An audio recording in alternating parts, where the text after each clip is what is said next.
Hello, I'm here. End of Church Street by McDonald's. Not quite the end. It's too sunny there. There's not enough shade for me to do a video. It'll be in my face. So I've come a little bit further up by River Island. The screenshots out of today's Daily Mail. It's regarding problems Leicester's now facing. In fact, Leicester's been facing these problems for some time now. Cultural conflict prevails in Leicester. It has done for a while. Warring cultural groups have been at one another's throats for decades. This is nothing new, right? It's been a feature of that city for quite some time now, right? Leicester is a place where cultural change is nearly complete.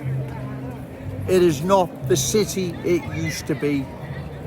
It is a completely different place. Like I've said, with warring cultural groups at one another's throats.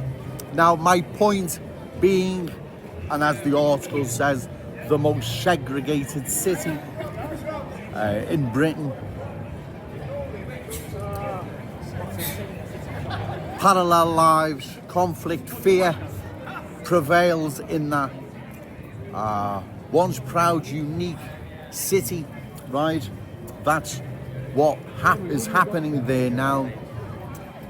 Bear with me, it's getting really, really busy. So, like I said before, metaphorically speaking, we're in possession of a crystal ball. The crystal ball is warning us, ladies and gentlemen, what's on the way, how it unfolds, and the end result. Why would we want to inflict our city with that misery? Well, I don't believe the good people of Liverpool do, right? But if we don't stop further cultural change, then the problems beset Leicester and many other towns and cities will soon be here in our city. In fact, they're already manifesting.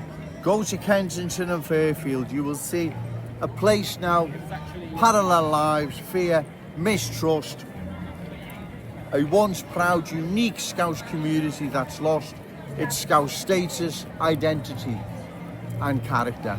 Never ever to see its former Scouse glory ever again.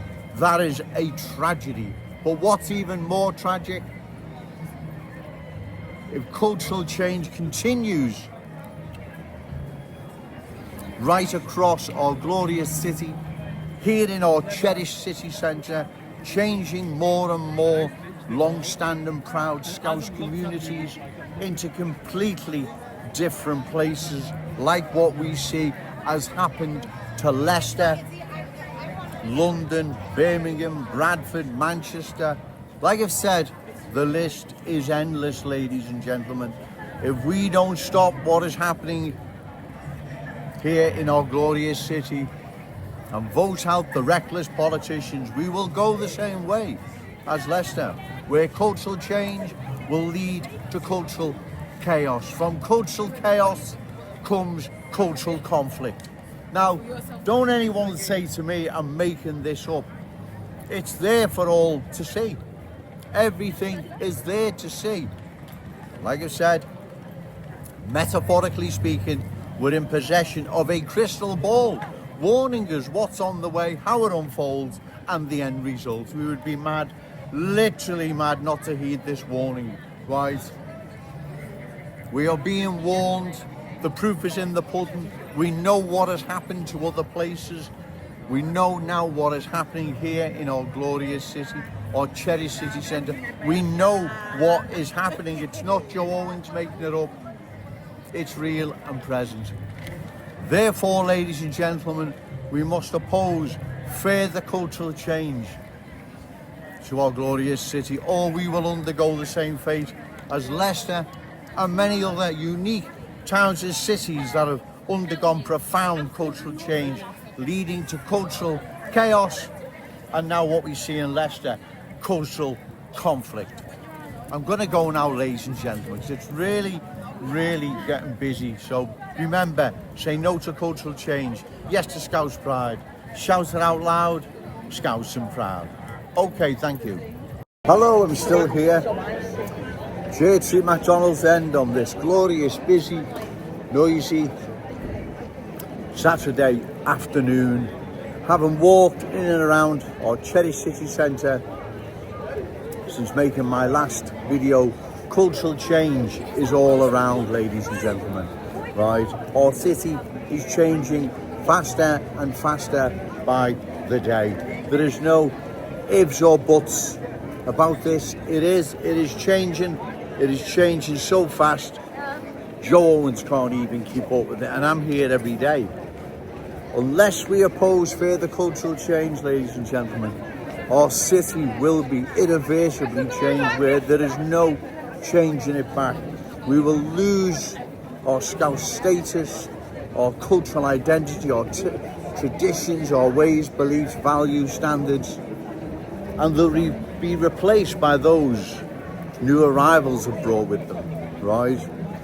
Remember this, new arrivals settling here in our city are not messing about, they're playing for keeps, they're not handing anything back, right? They will make this city theirs, like they have Leicester, London, Birmingham, Manchester, and many other long-standing, proud communities that have been changed to such an extent they'll never, ever be changed back again. I mean, that is a tragedy, but even more tragic is it happening here in our glorious city, right? This city belongs to our children, grandchildren, and all those amazing Scousers yet to be born. It doesn't belong to anyone else, ladies and gentlemen. Sorry for being selfish, but if the boot was on the other foot, I know which way new arrivals would be thinking, right? They would be putting their children and grandchildren first over ours. Of course they would, right? That's how it works in the real world, not the fantasy world these politicians are living in. Though I don't believe they believe it, I think they just have to say it because it enhances their career, their status. But long term, our city will suffer. It'll go the same way as Leicester, as I've said, many other once unique towns and cities. They were culturally changed, ladies and gentlemen, where they'll never, ever, like I say, see their former glory. They're gone, finished. That is a tragedy, to say the least. London and all its boroughs have been culturally changed. Never, ever will there be Cockney sparrows flying over London. It's not happening. It's not going to happen. London has gone. London has been culturally changed. We can't allow this to happen here in our glorious city. It's getting very, very busy now, ladies and gentlemen, so bear with me. We can't allow this to happen.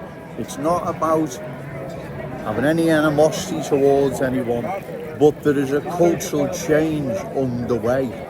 Their culture will replace ours. That's how it works, right? Contrary to what these politicians may believe, the real world different. In fact, they know the real world because they work and at times live in London. They know what's happened to London, right? So they know more than anyone. Yet they're watching as the same transformation happens here in our glorious city. You ask yourself, why? Why are they doing this? Well, it's career, status. They don't care. If they cared, they'd be opposing further cultural change, like Joe Owens is opposing it now, right? Not about having any animosity towards anyone, ladies and gentlemen. It's all about there's going to be a cultural shift and a cultural shift of power where our Scouse culture won't have the dominant power anymore. New arrivals will, right? That's how it works, as I say. That's how it's worked in Leicester. That's why I feel the need to come down here, Church Street, the heart of Liverpool city centre, delivering the awful truth to the good people of Liverpool, because if I don't, no one else will. No one else will. cultural change will sweep across our glorious city, changing it forever. We can't allow this ever to happen. Remember, say no to cultural change, yes to Scouse pride. Shout it out loud, Scouse and proud. Okay, thank you.